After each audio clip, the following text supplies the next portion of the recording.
그렇죠? 여러분, 우리가요 교회 다니면서 자주 하고 자주 듣는 표현이 있어요. 다 하나님의 은혜입니다. 모든 것이 주님의 은혜입니다. 우리가 이런 표현을 많이 하고 많이 들어요. 그런데요, 이 은혜라는 게 여러분 뭔가요? 말씀을 듣고 마음이 따뜻해지고 그러면 은혜인가요? 예배를 드리고 나서 나 오늘 은혜 받았어, 그 말을 할 때 대부분 어떤 의미로 하나요? 마음이 감동되고 따뜻해지고 깨달음을 얻게 되고, 여러분 그게 은혜인가요? 그건 은혜를 받을 때 일어나는 하나의 현상이지 은혜 자체는 아니에요. 여러분, 그렇다면 은혜는 무엇인가요? 은혜는요, 인간이 어떠한 일을 하지 않았음에도, 그리고 받을 자격이 없는데도 불구하고 거저 주시는 하나님의 호의, 사랑, 은총을 의미해요. 로마서 11장 6절을 은혜를 이렇게 표현해요. 만일 은혜로 된 것이면 행위로 말미암지 않음이니 그렇지 않으면 은혜가 은혜되지 못하느니라. 우리가 하나님을 믿은 후에 하나님 마음에 들기 위해서 정말 거룩하게 살려고 발버둥 쳐요. 그 모습을 보시고 하나님이 도와주시고 응답을 주시고 기적을 베푸신다고 생각이 들 수도 있어요. 그렇지만 내 삶에 일어나는 하나님의 응답과 일하심을 보면서 하나님이 은혜를 주신 이유를 나의 순종이나 열심에서 찾는다면 그건 은혜를 잘못 이해하신 거예요. 이 은혜라는 개념을 누구보다 잘 이해했던 사도가 있는데 그가 바로 사도 바울이에요. 사도 바울이 했던 고백을 보세요. 고린도전서 15장 10절입니다. 한번 읽어보겠습니다. 시작. 그러나 내가 나된 것은 하나님의 은혜로 된 것이니 내게 주신 그의 은혜가 헛되지 아니하여 내가 모든 사도보다 더 많이 수고하였으나 내가 한 것이 아니요 오직 나와 함께 하신 하나님의 은혜로라. 여러분도 잘 아시는 사도 바울의 고백이죠. 여러분, 사도 바울은요 정말 주님을 위해 헌신하고 애썼어요. 주님을 위해 감옥에도 갇혔고요, 매도 맞는 일이 다반사였고요, 돌에 맞고 배가 파선하기도 했어요. 교회를 세우는 일에 누구보다 열심을 냈고 복음을 가르치는 일에요 전력을 다했어요. 누가 봐도 바울은 주님을 위해 살았어요. 만일 하나님이 전 세계 인류 중에 누군가를 꼭 도와줘야 한다면, 누군가에게 응답을 꼭 줘야 한다면, 그리고 그 기준이 주님을 향한 열정과 사랑이라면 그 첫 번째는 사도 바울이에요.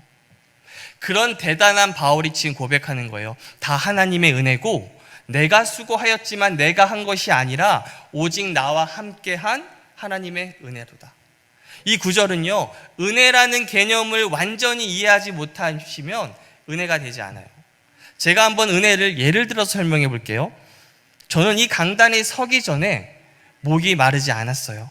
그런데 지금 갑자기 목이 타요. 물을 먹고 싶어요. 그래서 제가 아내에게 물이 있냐고 물으니까 이 강대산 밑에 이 서랍에 넣어뒀다고 말하는 거예요.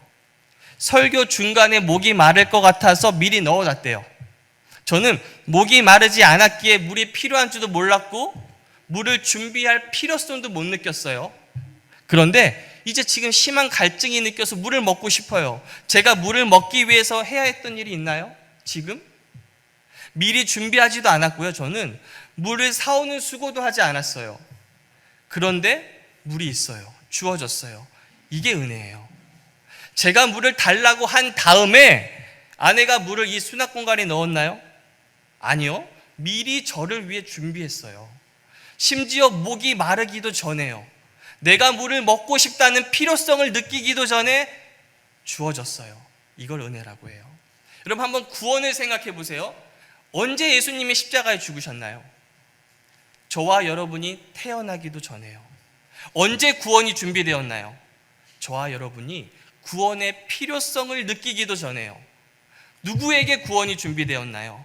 죄인이요. 자격이 없는 죄인인 저와 여러분에게요. 예수님이 준비한 구원을 얻기에 우리가 해야 할 게 있었나요? 갖추어야 할 자격이 있나요? 아니요, 없어요. 단지 예수님을 믿고 나의 구세주를 영접하는 거예요. 믿는 거예요. 그런데 다시 이 구절을 보세요. 고린도전서 15장 10절이요. 사도 바울이 은혜를 헛되이 하지 않았다는 표현을 하죠. 고린도전서 15장 10절이요. 여러분, 은혜를요 헛되이 할 수 있을까요? 이게 무슨 의미일까요? 만일 제가 지금 목이 너무 마른데도 불구하고, 그리고 이 밑 수납 공간에 물이 있다고 분명히 들었음에도 불구하고 물 없을 거야. 이 밑에 수납 공간에 물 없어. 가만히 있어요. 그럼 이 은혜는 어떻게 되죠? 헛되이 되는 거예요. 요한복음 3장 16절에 보세요. 하나님이 세상을 이처럼 사랑하사 독생자를 주셨으니 이는 그를 믿는 자마다 멸망하지 않고 영생을 얻게 하려 하심이라. 하나님이 저와 여러분을 정말 사랑하셔서 예수님을 주신 건 은혜예요. 구원이 은혜로 주어졌어요. 우리가 이 구원을 얻기 위해서 해야 할 건 아무것도 없어요. 하지만 믿지 않는다면요, 그 진리를 받아들이지 않는다면 이 은혜는 어떤 믿지 않는 그 사람에게는 헛되이 되는 거예요. 이런 개념을 정확히 이해하고 있던 바울이 말하는 모든 것은 하나님의 은혜입니다, 이 고백은요, 그냥 단순히 주님이 다 하셨어요, 이런 단순한 고백이 아니에요. 바울은요, 하나님이 모든 일을 은혜로 하신다는 걸 잘 알아요. 바울이요, 고린도의 교회를 세우기도 전에, 심지어 고린도의 선교 여행을 가야겠다는 필요성을 느끼기도 전에 바울은 무엇을 알고 있었을까요? 내가 고린도의 선교를 가고자 하는 마음이 지금 들었지만, 그래서 내가 지금 고린도에 가고 있지만, 내가 고린도에 가고자 하는 마음이 들기도 전에 하나님은 이미 은혜로 일하셨어. 그곳에 예비된 영혼을 준비시키셨고, 동역자들을 준비시키셨고, 필요한 기적과 필요한 응답, 그 모든 게 다 은혜로 준비되었어. 나는 이미 준비된 그 은혜를 헛되이 하지 않기 위해 수고할 거야, 기도할 거야, 그곳에 갈 거야, 그리고 전할 거야. 이게 바울의 신앙이에요. 하지만 이걸 모르는 사람들은요, 바울 사역 가운데 기적과 응답과 놀라운 일들이 일어날 때 뭐라고 할까요? 바울 대단한데? 그렇게 열심히 순종하고 헌신하니까 하나님이 도와줄 수밖에 없지. 역시 바울이야. 그런데 정작 바울은 이렇게 말하는 거예요. 나의 나된 것은 하나님의 은혜야. 은혜가 먼저였어. 그 은혜가 없었다면 나의 믿음과 순종은 아무것도 아니야. 바울은 알았던 거예요. 나의 믿음이, 나의 순종이 하나님을 막 움직이게 만드는 것이 아니라 모든 것은 하나님의 은혜로 되어져요. 그의 순종이, 그의 믿음이 하나님을 막 움직이게 만든 게 아니에요. 하나님이 기적을 베푸시게 만든 게 아니에요. 만약 그랬다면 그건 더 이상 은혜가 아니에요. 은혜라는 건 수고하지 않는 자에게, 자격 없는 자에게 베푸시는 하나님의 은총과 호의니까요. 그렇다면 믿음과 순종은 뭘까요? 하나님이 은혜로 일하신 것에 반응하는 거예요. 여러분, 이 안에 물이 있을까요, 없을까요? 물이 있어요. 제가 손을 뻗어서 집어 빼는 걸 순종이라고 말해요. 은혜의 개념을 모르는 사람은 순종했기에, 손을 뻗었기에 물이 생겼나 봐. 하지만 은혜를 아는 사람은 이 순종이 물을 만들어낸 게 아니라는 것을 알죠. 그저 주님이 하시고 저는 반응한 거예요.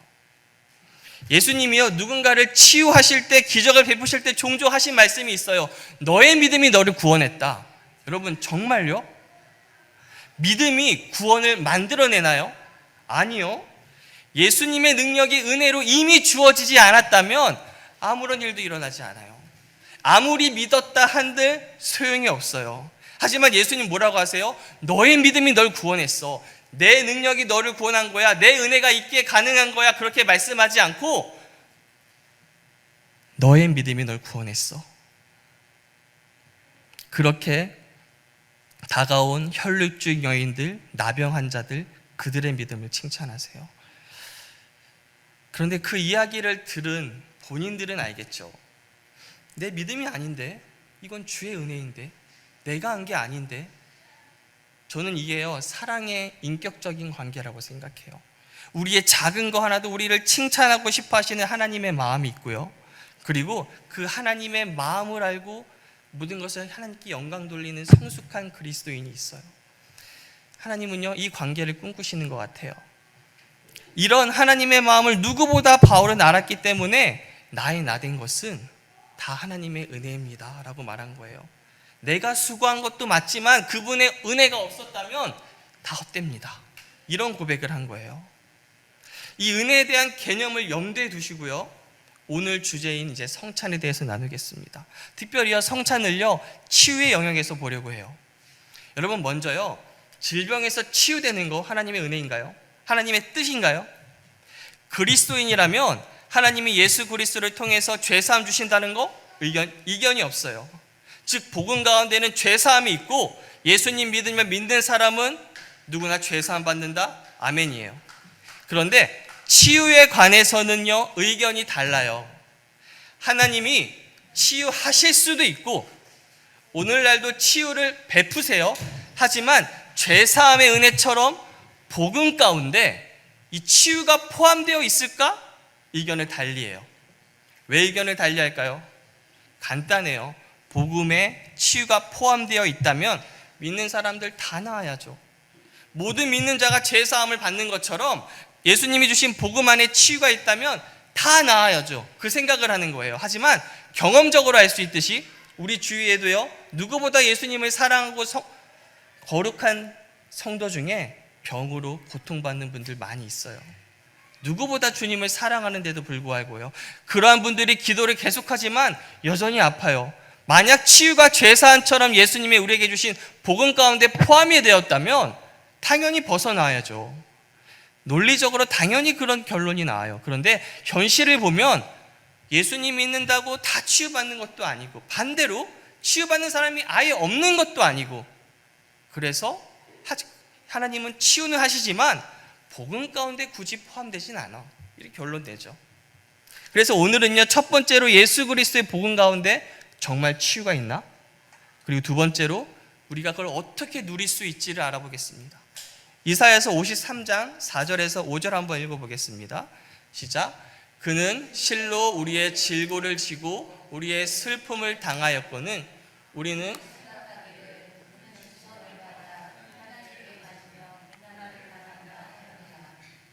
그가 찔림은 우리의 허물 때문이요 그가 상함은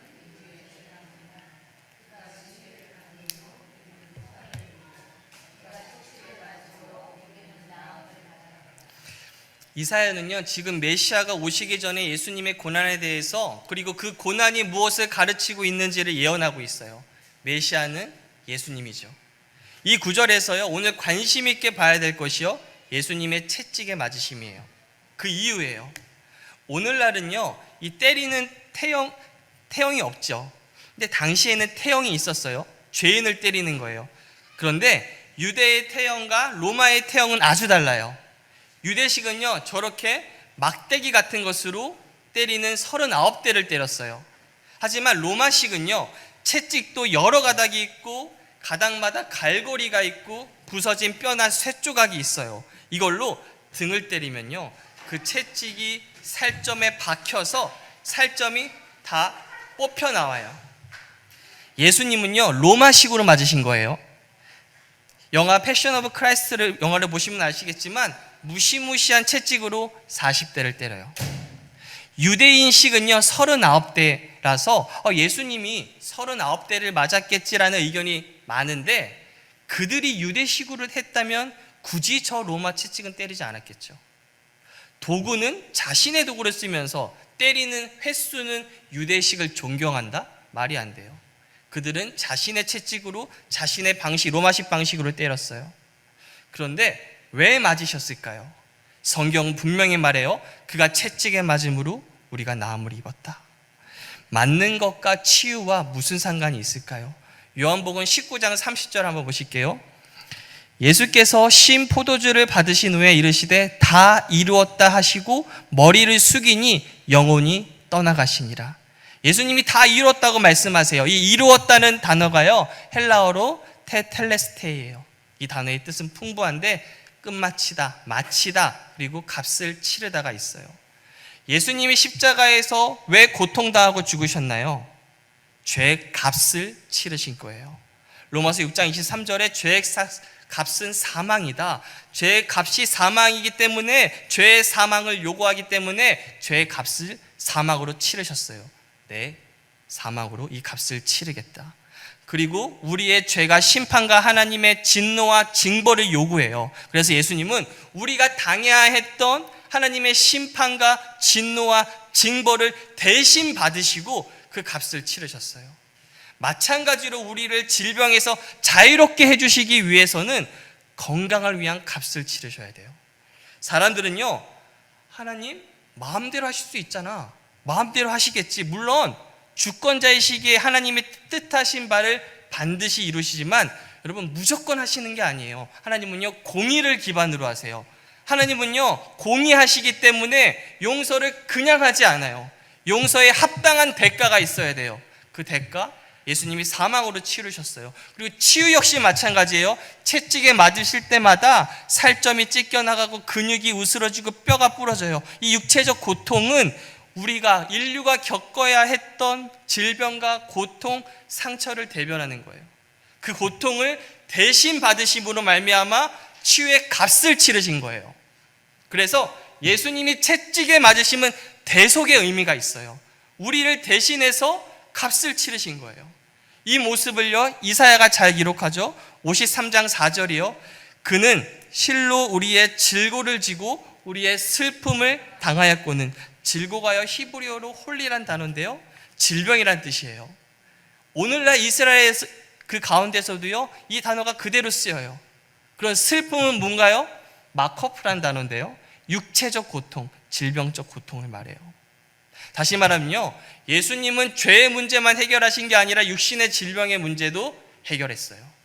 그리고 마태복음도 이 이사야서를 인용하면서 예수님이 질병을 가져가셨다는 걸 증명해요. 마태복음 8장 16절에서 17절 보실게요.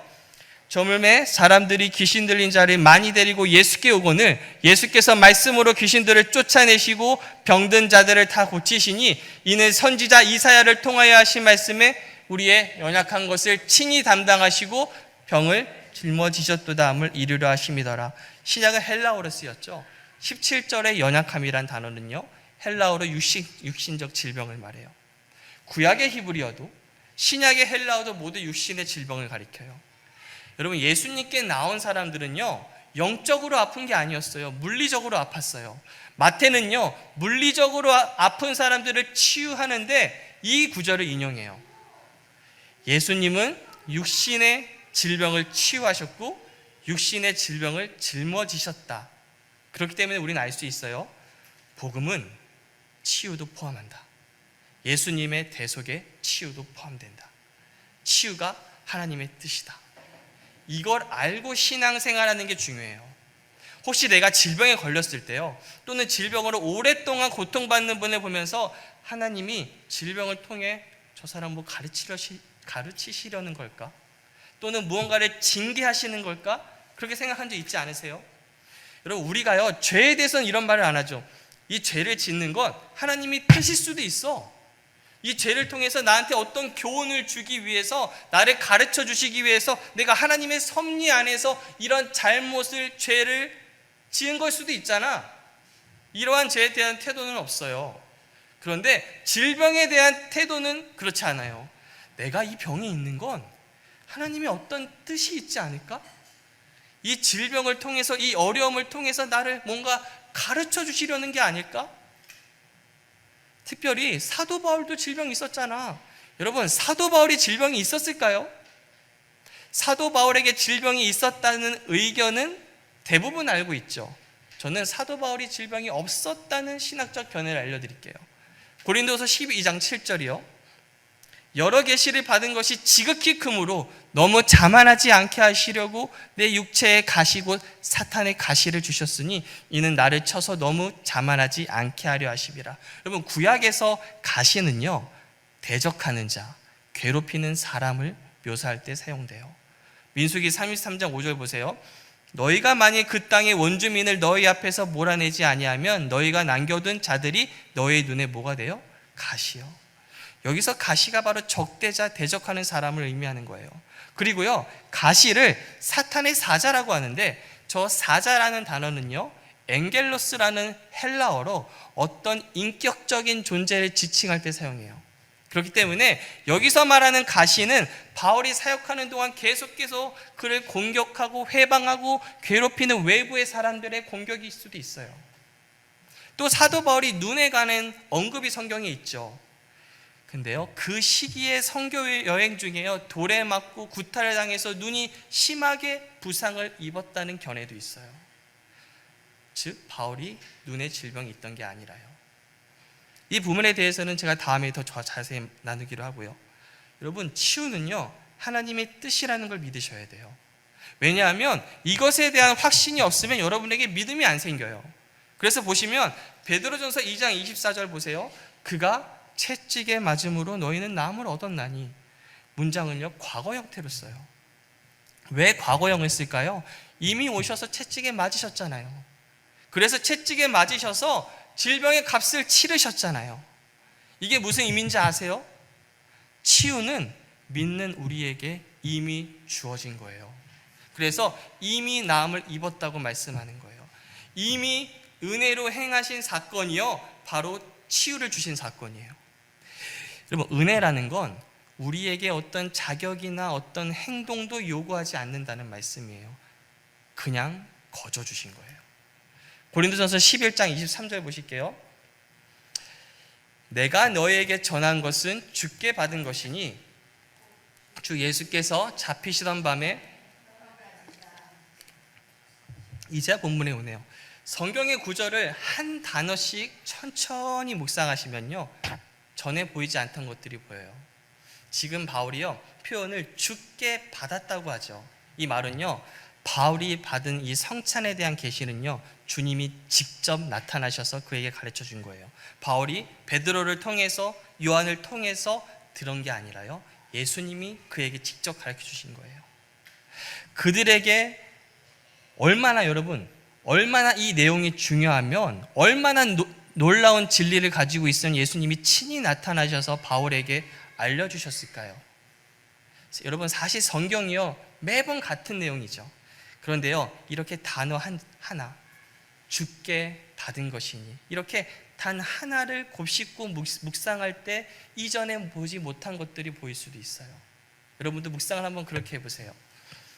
우리 23절부터요 26절까지 한번 읽어보겠습니다. 고린도전서 11장 23절부터 26절이요 시작.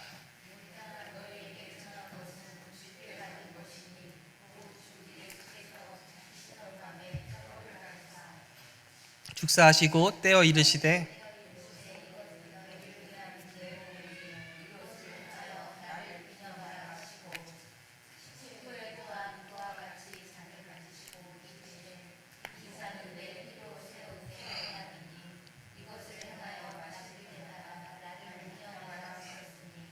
너희가 이 떡을 먹으며,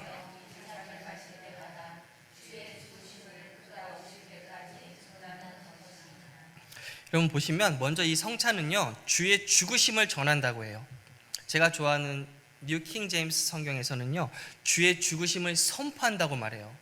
여러분 사무엘상 7장을 보시면요 사람들이 이스라엘을 막 블레셋 사람들이 공격하려고 해요. 그런데 거기서 사무엘이 어린 양을 가져오라고 해서 번제를 드려요. 이 어린 양이 누구를 상징하죠? 예수님이죠.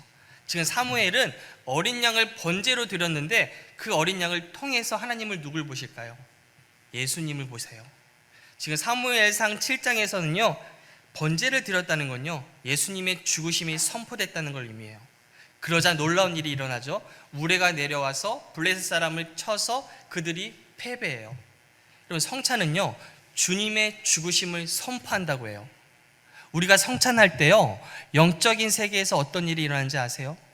주님의 죽으심이 선포가 되고 우리를 공격하려는 영적인 세력들, 내 길을 막는 것들이 무너져 내려요.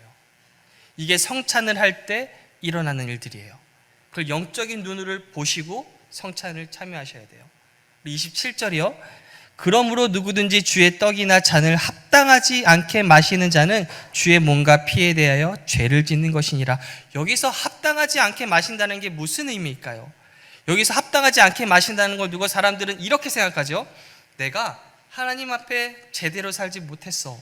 내가 여전히 넘어지는 죄도 있고 회개 안 한 죄가 있어. 그걸 합당하지 않은 거라 생각해요. 그래서 성찬을 하는 게 마음에 좀 꺼림직해서 교회 성찬할 때 일부러 안 하시는 분들도 많아요. 그런데 이건 사람에 대한 말이 아니에요. 합당한 사람, 합당하지 않는 사람, 이렇게 사람에 관한 것이 아니라 여기서 합당하지 않게 마신다는 건요 합당하지 않는 방법과 태도를 말해요. 영어 성경에 정확히 나와요. unworthy manner예요. 태도에 관한 말씀이에요. 어떤 게 합당하지 않은 태도일까요? 물론 이 당시의 역사적 배경으로 볼 때 당시 성찬은요, 다 같이 식사를 하는 도중에 행했어요. 그런데 당시 부유한 성도들이 일찍 가서 좋은 음식과 포도주를 먹고 가난한 이들은 먹지 못하는 경우가 있었어요. 지금 바울이 그 점을 꼬집는 건가요? 저는 바울이 말하고자 하는 핵심이 그게 다가 아니라고 믿어요. 그건 제가 계속해서 말씀을 풀어드릴 때 이해되실 거예요. 지금 바울이 말하고자 하는 핵심은 그들이 성찬에 참여하면서 어떤 태도로 참여하는지 아세요? 자신의 죄를 의식하는 태도예요. 예수님의 십자가 보혈로 나의 모든 죄가 용서받았음에도 불구하고 내가 좀 죄인이야, 나는 부족해, 그건요 합당하지 않은 태도예요. 나의 죄를 의식한다면 잘못된 태도예요. 왜냐하면 이 컵에 예수님의 보혈은요, 죄를 의식하게 만드는 것이 아니라 죄의 용서를 생각하게 하는 거예요. 생각해 보세요. 예를 들어 여러분이 대출 10억을 받으셨어요. 근데 누가 그 10억을 갚아줘요. 완벽히 갚아준 거죠. 그런데도 여전히 나에게는 대출 10억의 빚이 있다고 생각해요. 계속해서 부채의식을 갖고 있어요. 그렇다면 그 빚을 갚아준 사람은 황당하겠죠. 예수님의 보혈 앞에 우리의 매너, 태도를 살펴보세요. 우리의 죄를 사해 주시고 그 보혈을 감사하면서 성찬에 참여하고 있는지, 아니면 죄 걱정을 하고 나의 잘못을 생각하고 나의 부족함을 생각하면서 참여하고 있는지를요. 우리 28절이요. 사람이 자기를 살피고 그 후에야 이 떡을 먹고 이 잔을 마실지니. 대부분 이 구절을 어떻게 해석할까요? 여기서 자신을 살피는데 어떤 목적으로 살피죠? 내가 지난주에 잘 살았나? 오늘 또 성찬하네. 내 자신 한번 살펴봐야지. 내가 이 성찬에 참여하기 합당한지를 살펴봐요. 그래서 성찬을 준비하는 동안 빨리 지난 한 주 생각하면서 하나님께 계속해서 용서를 구해요. 계속 생각하다 보니 잘못한 게 참 많죠. 그런데 이 살핀다라는 헬라어는요, 도키마조라는 단어예요. 시험하다, 입증하다, 승인하다는 의미가 있는데, 여기서 중요한 건 부정적인 것을 찾으려는 게 아니에요. 승인하기 위해서 살펴보는 거예요. 우리가 흔히 생각하는 것처럼 내 안에 죄가 있나 없나를 찾는 게 아니라요, 어떤 식으로 살펴야 한다고 말하는 건가요? 나는 예수님의 이 컵, 이 피로 인해 용서받았어, 의로워. 나는 예수님으로 인해 합당해. 나는 하나님의 자녀고 그분의 십자가를 믿어. 다시 말하면 죄를 찾기 위해서 검열하는 것이 아니라 승인하기 위해서 살펴보는 거예요. 그래서 이렇게 살피셔야 돼요. 나는 예수님의 보혈로 의롭고 그분의 공로로 인해 이 성찬에 참여할 자격이 있어. 나에게서 나오는 자격이 아니라 예수님으로 인해 자격이 생겼어. 이게 바르게 자신을 살피는 거예요. 그래서 죄를 찾기 위해 살핀다는 건 이 단어의 뜻과 맞지 않아요. 그리고 나서 떡과 잔을 마셔요. 여러분, 떡은 무엇을 의미하죠? 예수님의 몸이요. 나의 치유를 위해서 깨어진 주님의 몸이라는 것을 알고 감사하며 마시는 거예요. 먹는 거예요. 포도주는 나를 모든 죄에서 씻어주신 예수님의 보혈이요. 그렇게 해요. 이 포도주를 마실 때 죄를 생각하면서 마시는 게 아니라 죄에서 용서해 주신 그 보혈의 의미를 알고 감사하며 마셔야 돼요. 29절이요. 주의 몸을 분별하지 못하고 먹고 마시는 자는 자기의 죄를 먹고 마시는 것이니라. 이 구절을 보시면 주의 몸을 분별하지 못한다고 적혀 있어요. 주의 몸과 주의 피를 분별하지 못한다고 안 하죠. 주의 몸을 분별하지 못한다고 해요. 영어 성경은요, 그 뜻이 더 명확해요. Not discerning Lord's body예요. 여기서 분별하다는요, 헬라어로 디아크리노예요. 차이를 두는 거죠. 많은 분들이 성찬할 때 이 잔은, 이 빵은 그렇게 의미 안 둬요. 이 성찬 자체를 다 뭉뚱그려서 나를 위해서 흘리신 주의 보혈, 나를 구원해 주신 이 성찬 감사합니다. 빵과 잔의 차이를 두지 않아요. 하지만 그렇게 성찬에 참여한다면 떡과 포도주의 차이를 두지 않고 하는 것과 같아요. 그건요, 합당하지 않은 방법이에요. 그래서 그 결과로 어떤 일이 생기나요?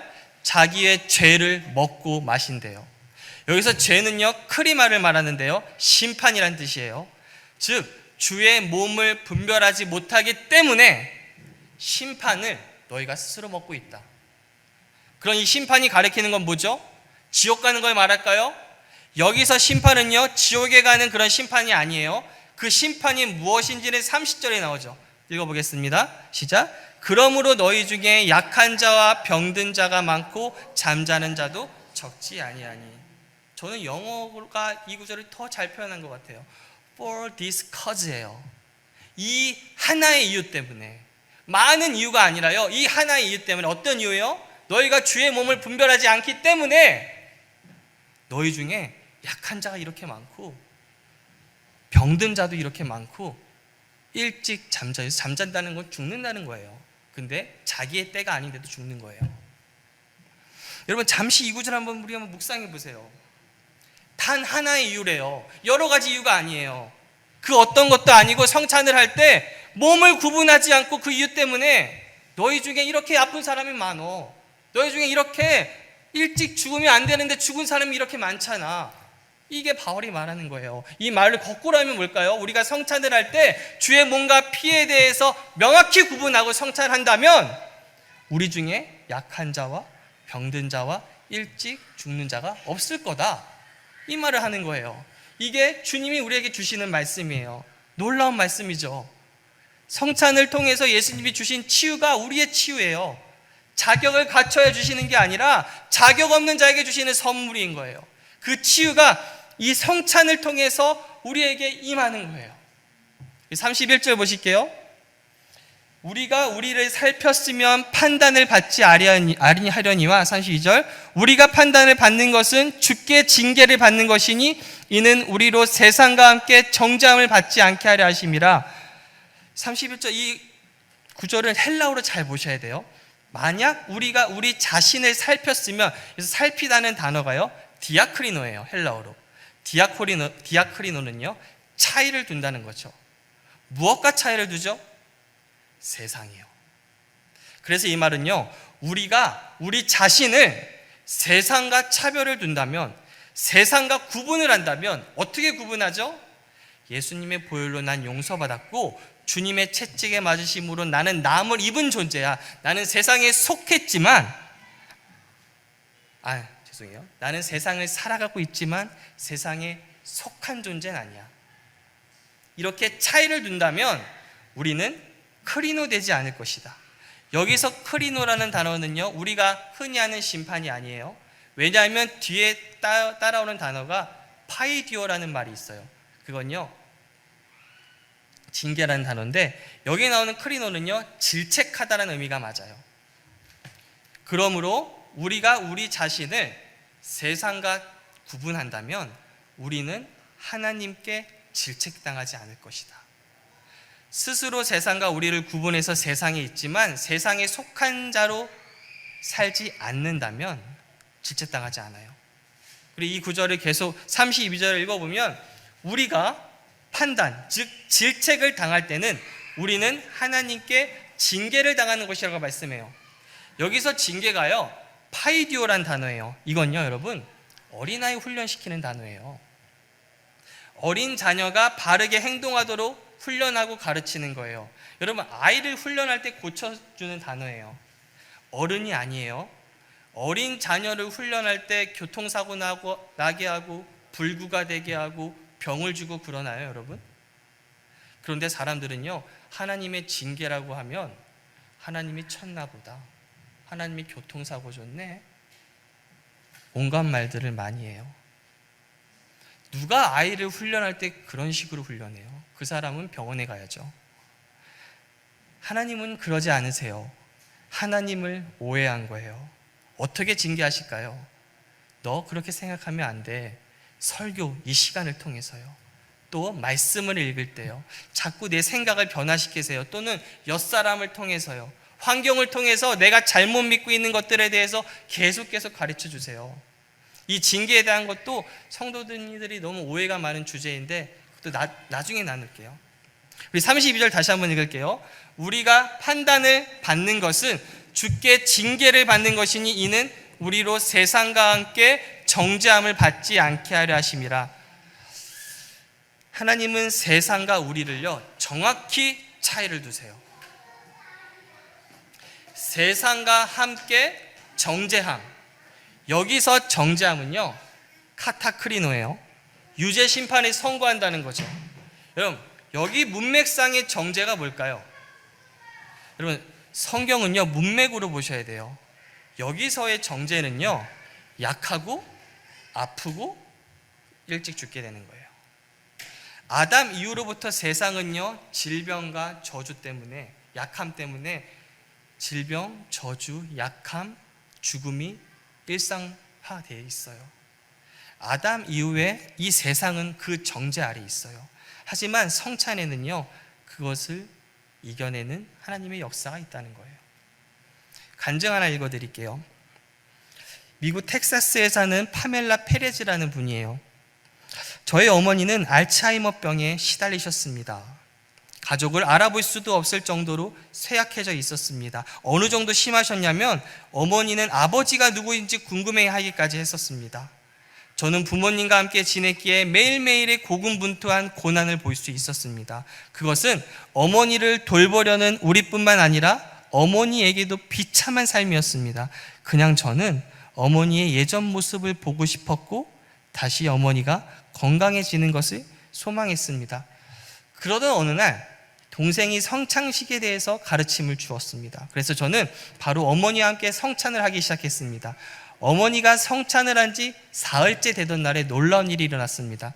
어머니가 아침에 일어나셨는데 10살이나 젊어 보이셨고 지금까지 어떻게 해야 하는지 잊어버렸던 모든 것들을 다시 하기 시작했습니다. 그리고 어머니는 우리 가족 모두를 기억하기 시작했습니다. 저는 지금 어머니와 우리 가족으로 인해서 너무 행복합니다. 회복의 희망이 없는 질병으로 고통받는 이가 희망을 가질 수 있도록 이 글을 씁니다. 예수님이 십자가에서 완성하신 일보다 더 큰 것은 세상에 없습니다. 저는 매일 어머니와 함께 성찬식을 합니다. 예수님이 하신 일에 대한 가르침이 우리를 자유하게 하였습니다. 실제로 일어난 일이고요. 지금도 수많은 사람들이 성찬을 통해서 질병에서 자유해지고 있어요. 이제 말씀을 마치려고 합니다. 말씀 마치겠습니다. 여러분, 저는요 이 치유에 대해서 굉장히 관심이 많아요. 저의 아버지와 어머니가 아프셨었기 때문에 가족 중에 누군가가 아프다는 게 어떤 의미인지를 알아요. 오랜 기간 병원에서 아버지를 돌보면서 정말 많은 아픈 사람들을 봤어요. 이한이 나이 때 저희 아이가 이제 4학년인데 그 아이보다 어린 두 딸이요 의식이 없는 자기 아빠를 보겠다고 병실에 와요. 이 아이들이요 반응 없는 아빠를 보러 오는데 안타까워요. 지금 그 모습을 떠올리면 그 환자분은 30대 후반 정도였던 것 같아요. 지금의 저보다 어려요. 저는 그때 병실을 다 그릴 수 있어요. 그때 그 장소에 있던 간병의 분들 한 분 한 분까지 기억이 나요.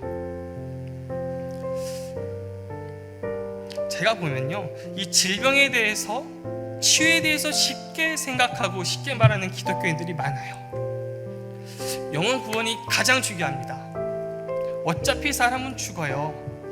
가장 중요한 건 천국 가는 거잖아요. 마치 건강 말하면 기복신앙이고 그건 신앙이 순수하지 못하다고 말하는 사람들이 많아요. 그런데요 누군가에게는 치유가요 기복신앙일지 몰라도 누군가에게는 두 딸에게 아빠를 돌려주는 거예요. 남편을 돌려받는 거예요. 누군가에게는 엄마를 주는 거고 아빠를 주는 거고 자녀를 주는 거예요. 왜 예수님이 몸을 찢겨가면서 채찍에 맞으셨을까요? 여러분이 아픈 자녀를 보면 드는 그 마음 때문이에요. 우리가 아픈 게 가슴이 아픈 거예요. 치유해 주고 싶으신 거예요. 한 서기관이 예수님께 와서 예수님 어디로 가든지 난 따르겠습니다 이렇게 말하자 예수님이 하신 말씀이 있어요. 마태복음 8장 20절이요 예수께서 이르시되 여우는 굴이 있고 공중에서도 거처는 있으되 인자는 머리 둘 곳이 없다. 예수님은 잠시도 쉬지 않고 희생하셨어요. 이 땅에서요. 머리 둘 곳이 없었어요. 그런데 이 머리 둘 곳, 두다라는 헬라어 클리노가요, 요한복음 19장 30절 다 이루었다 하시고 머리를 숙인다. 여기 숙이고와 같은 헬라어예요. 여러분, 이게 무슨 의미인지 아세요? 머리 둘 곳 없이 쉴 수 없었던 예수님이 드디어 머리 둘 쉴 곳을 찾으셨는데, 그게 어딘지 아세요? 십자가예요. 우리를 용서하는 자리, 치유해 주시고 모든 정죄를 우리 대신 받으시고 심판 받으신 후에 다 이루었다 하신 그 자리에서 드디어 쉬신 거예요. 여러분, 예수님이 어떤 마음으로 고개를 숙이셨을까요? 어떤 마음으로 머리 둘 곳 없다고 하신 예수님이 이 십자가에 머리를 누우셨을까요? 이제 내 자녀들이 내가 준 용서 누리겠지, 내가 준 치유를 누리겠지, 내가 준 자유를 누리겠지, 그 마음 아니셨을까요? 이제 벌써 저희 어머니가 돌아가신 지 이제 1년 돼가네요. 아니, 다음 달에 1년이 돼요. 어머니께서 이렇게 누워 계셨는데 호흡이 안 돼서 긴 간을 집어넣고 의식 없이 있어요. 제가 그 앞에서 이제 성찬을 하는 거예요. 하나님, 이 빵은 예수님의 몸으로, 예수님의 몸에 저희 어머니의 연약함, 그 폐 질환을 담당해 주셔서 감사합니다. 이 포도주는 어머니의 모든 죄를 담당하신 예수님의 보혈입니다. 감사합니다. 그렇게 선포하고 기도했어요. 네, 몇 달 뒤에 돌아가셨어요. 어찌 보면 저는 이 주제로 설교할 자격은 없어요. 왜냐하면 저는 성찬을 통해 저의 가족의 치유를 보지 못했잖아요. 어떤 분은 성찬을 통해 치유하신다고 했는데 저 목사 보니까 저 어머니 성찬했는데 돌아가셨잖아, 성찬한다고 질병 나을까? 그렇게 생각하고 안 하실 분도 계시겠죠. 그런데요, 우리의 신앙의 근거를요 경험해 두실 건가요? 아니면 살아계신 하나님의 말씀에 두실 건가요? 지금 이 송도의 작은 교회에서 전해지는 메시지지만, 그래서 참 영향력 없어 보이는 목사가 전하는 메시지지만, 누군가는 지금 이 성찬에 관한 메시지를 취해서 자기 것으로 삼는 분들이 있어요. 그런 분들이 전 세계로 볼 때 수백, 수천, 수만 명이 있어요. 우리의 눈을 넓게 세계로 돌리면 지금 수백, 수천, 수만 명이 치유가 되고 있어요. 신앙의 근거를요 경험이 아닌 말씀에 두세요. 그 사람은 승리해요. 세상은 무너져요. 모든 것은 다 흔들려요. 근데 말씀만큼 흔들리지 않아요. 그래서 오늘 성찬을 하려고 합니다. 여러분, 이 성찬에요 믿음으로 참여하시기 바라요. 이 성찬을 통해서 주님이 우리에게 하신 일들이 기억되고 선포가 돼요. 이 성찬할 때요 여러분한테 여리고 같은 그 영적인 세력이 무너져요. 또한 여러분에게 있는 질병이 이미 치유된 모습을 바라보세요. 예수님의 깨어진 몸으로 인해 여러분은 나음을 입었습니다. 예수님의 피를 통해 용서받았습니다. 이 시간